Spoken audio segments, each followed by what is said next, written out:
ตอนนี้เราอยู่ที่เดินแตนด่านหัวหินครับผม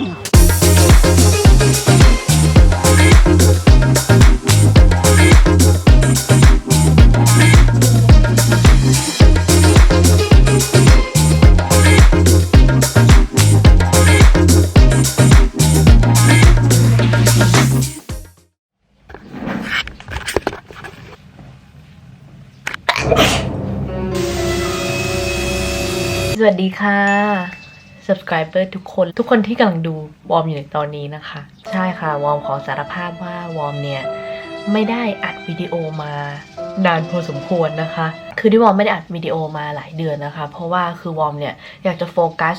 กับการทำงานปีแรกของวอร์มนะคะคือวอร์มเนี่ยทำงานปีแรกในชีวิตนะคือการเป็นอาจารย์จุฬาปีแรกนะคะวอร์มเนี่ยต้องผ่าน probation นะคะทดลองงานคือวอร์มเนี่ยพอเวลาทำอะไรนะคะวอร์มก็เป็นคนที่ค่อนข้างโฟกัสนะแล้วก็อยากจะทำให้มันออกมาดีที่สุดเท่าที่จะทำได้นะคะวอร์มเนี่ยเป็นคนอย่างนี้มาตลอดเลยจนแบบว่าบางครั้งก็รำคาญตัวเองอะคือตั้งแต่วอร์มเริ่มงานมานะคะคือวอร์มเนี่ยไม่ได้พักจริงจังเลยนะคะแต่ว่าทริปนี้เนี่ยมันเป็นทริปพิเศษวอร์มก็เลยอยากจะมาอัดวิดีโอไว้นะคะแล้วก็เป็นช่วงหยุดเวลาสงกรานต์ด้วยเนาะวอมก็เลยอยากจะมาอัดบล็อกนี้นะคะพาทุกคนไปเที่ยวหัวหินในทริปนี้นะคะก็จะมีพี่เวิร์กนะคะพี่ชายวอมคุณแม่แล้วก็คริสนะคะวอมเนี่ยก็จะไปกับครอบครัวญาติของวอมด้วยนะคะซึ่งจะเป็นอะไรที่สนุกแน่เลยคือวอมเนี่ยไม่ได้ไปแบบครอบครัว Family Trip อะไรอย่างนี้นานมากแล้วนะคะตื่นเต้นมากนะเดี๋ยวเราจะเริ่มเจอร์นี่กันเลยนี่ไปกันเลยกันที่ปั๊มนะครับใช่ที่ปั๊มครับผมเพราะว่าใครบางคนหิวมากใช่เดี๋ยวดูกันว่าจะไปกินอะไรกันดีโอเคครับสรุปนะคะมาปั๊มน้ำมันแต่ว่าไม่เปิดปิดใช่เต้าเจนตะกิวครับผมใช่ท้ายมาที่เจนตะกิวเพราะว่าร้านเล็กๆแบบปิดหมดเลยนะครับกินข้าวอบไก่ย่างเหมือนกับพี่เวิร์กนี่ใช่วอร์มนะคะวอร์มกินอะไรนะชิคเก้นกริปอะไรสักอย่างแม่กินข้าวสเต็กป่านะคะแล้ววอมก็สั่งนี่เลยนะคะชีสที่ฟรายดูคิดทำหน้าเพราะว่ามันไม่ใช่ชีสของจริงนะคะแต่วอมชอบกินนะมันชีสเนี่ยพี่ว่าลองนี่โอ๊ยอร่อย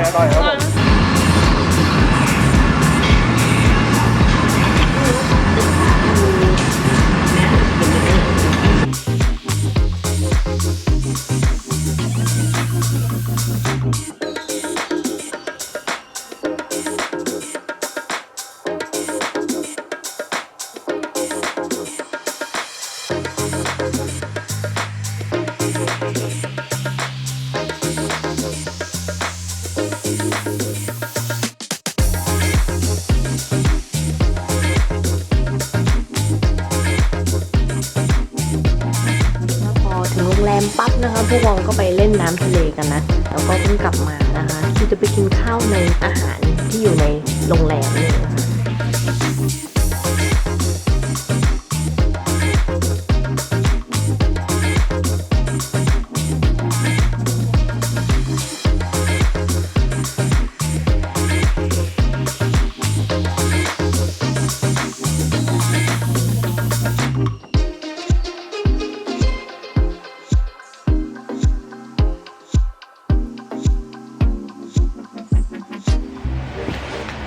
ลิมสวัสดิ์วันที่2ตอนนี้นะคะก็ประมาณ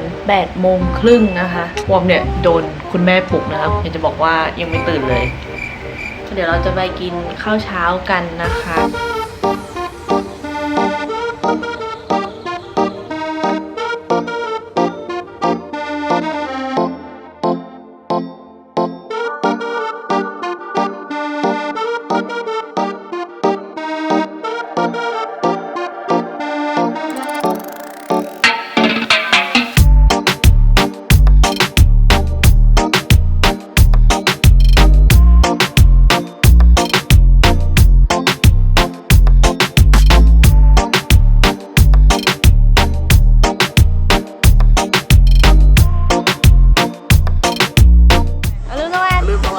พี่ว่ากินอะไรไปแล้วบ้างครับข้าวผัดกับ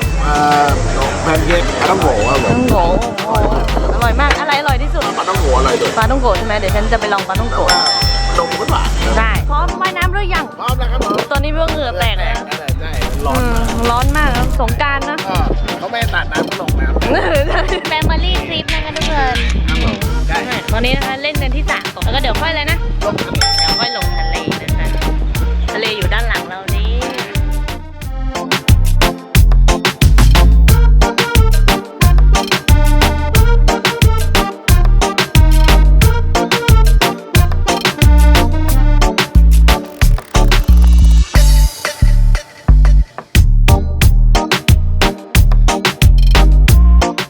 เดี๋ยวพี่ว่ากับกินนะคะจะลองไปเล่นทะเลนะคะตอนนี้เนี่ยเอาให้ดูตอนนี้นะคะใกล้เที่ยงตรงนะทุกคนคือแบบทะเลมันร้อนมากนะคะแต่ว่าเขาอยากลองกันนะคะเดี๋ยวลองมาดูกันว่าจะออกมาเป็นยังไงนะคะเพราะว่าตอนนี้เนี่ยแม้กระทั่งเหยียบทรายนะยังร้อนเลยนะคะ ว่าแล้วกันบ่ายโมงอ่ะบ่ายโมงเลย บางคนนะคะแดดเผาไหม้นะคะนี่รายแรกดูนะสองคนไปแล้วนะคะในทะเลกลับมาแล้วผู้รอดชีวิตคิดอยากเล่นบานาน่าโบ๊ท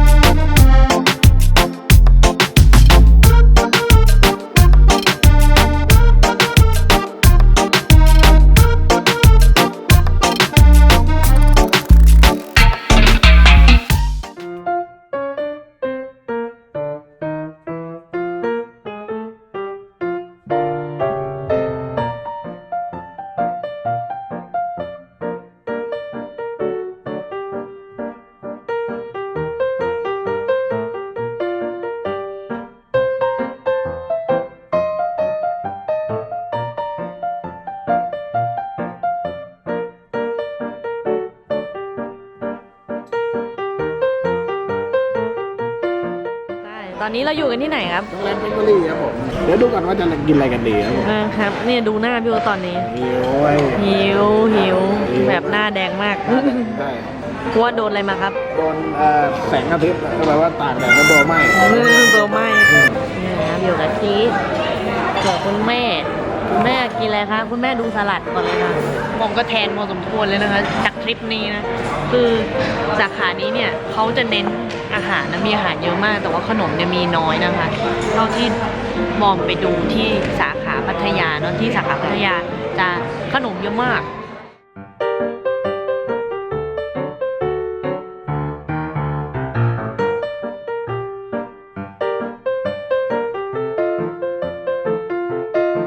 นี่นะคะไอเลิฟช็อกโกแลตค่ะ ที่บอกว่าเป็นเบสเซลเลอร์นะของ The Chocolate Factory ถ้าจะมาก็ต้องกินอันนี้นะคะสวัสดีนะคะทุกคนตอนนี้เนี่ยประมาณตี5:50นะคะคือพอดีว่าคุณแม่เนี่ยจะคิดนะคะอยากไปดูพระอาทิตย์ขึ้นนะคะ บนทะเลนะก็เลยต้องตื่นมานะคะยังง่วงอยู่เลยอยากจะบอกว่าอยากจะกลับไปนอนมาก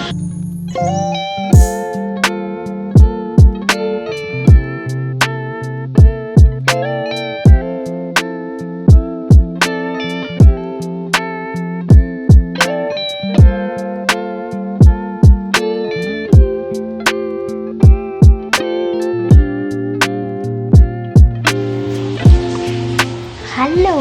จากที่เราไปดูพระอาทิตย์ขึ้นกันตอนเช้านะคะ สุดท้ายเนี่ยเราก็ไม่ได้เห็นพระอาทิตย์ขึ้นนะเพราะว่าเมฆนะคะมันบังจนหมดเลยนะแต่ว่าก็ได้ดื่มด่ำบรรยากาศตอนเช้านะคะถือว่าเป็นโอกาสที่ดีนะคะที่ตอนเช้าเนี่ยได้ออกไปเดินที่ทะเลนะตอนประมาณ6 โมงเนี่ยจริงๆอากาศกำลังดีเลยนะคะสุดท้ายเนี่ยวอร์มไม่ได้แต่งหน้าเลยนะคือวอร์มเนี่ยเอาเครื่องสำอางมาแต่ว่าก็ไม่ได้แต่งหน้านะคะแล้วก็ใช้เวลากับครอบครัวนะคะแล้วก็พักผ่อนให้เต็มที่เพื่อที่จะไปลุยงานตอนนี้นะคะวอร์มก็ใส่ชุดกาวนะคะหรือว่ากิโมโนเนาะที่ทางโรงแรมเขาให้มานะคะถ้าใครจะเอาออกไปนะคะก็สามารถซื้อกับทางเขาได้นะคะถ้าใครชอบวิดีโอนี้นะคะก็กดไลค์กดแชร์เป็นกำลังใจให้วอร์มด้วยนะคะแล้วก็ถ้าใครเคยมา The Standard หัวหินเนี่ยช่วยคอมเมนต์ด้านล่างด้วยนะคะว่าเป็นยังไงถ้าใครอยากดูวิดีโอจากวอร์มอีกนะคะก็อย่าลืมกด subscribe ด้านล่างเลยนะคะแล้วก็ไว้เจอกันใหม่ในวิดีโอหน้าค่ะบ๊ายบาย